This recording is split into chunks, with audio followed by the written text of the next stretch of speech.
தவேக தலைவர் விஜய் கோவையில் பிரச்சாரம் செய்ய வந்த நாள். ஆயிரக்கணக்கான மக்கள் அவரை ஒரு பார்வை காண சாலைகளில் வெள்ளமாக கூடியிருந்தனர். இன்று காலை தனி விமானத்தில் கோவை வந்த விஜய் பிரச்சார வேனிலிருந்து கோவை, திருப்பூர் உள்ளிட்ட பல பகுதிகளில் சுற்றுப்பயணம் மேற்கொண்டார். எங்க பார்த்தாலும் ரசிகர்கள் கூட்டம். இளைஞர்கள், பெண்கள், ஒரு தரிசனம் கிடைக்குமா என்ற ஆவல். ஆனால் அந்த கூட்ட நெரிசலுக்குள் ஒரு மனதை உடைக்கும் சம்பவம் நடந்தது.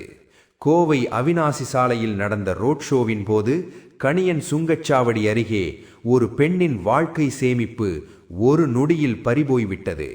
அவரது கழுத்தில் இருந்த 5 பவுண்ட் தங்கச்சங்கிலி அந்த கூட்ட நெரிசலில் திருடப்பட்டது. எதையும் புரியாமல் அந்த பெண் அங்கேயே கதறி அழுதார். அவரது குரல் அந்த கூட்ட சத்தத்துக்குள் மூழ்கி போய்விட்டது.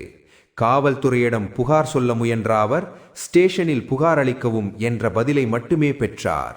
ஒரு விழா போல தொடங்கிய நாள் ஒரு பெண்ணின் கண்ணீருடன் முடிந்தது. இந்த சம்பவம் தற்போது சமூக வலைதளங்களில் வைரலாகி வருகிறது.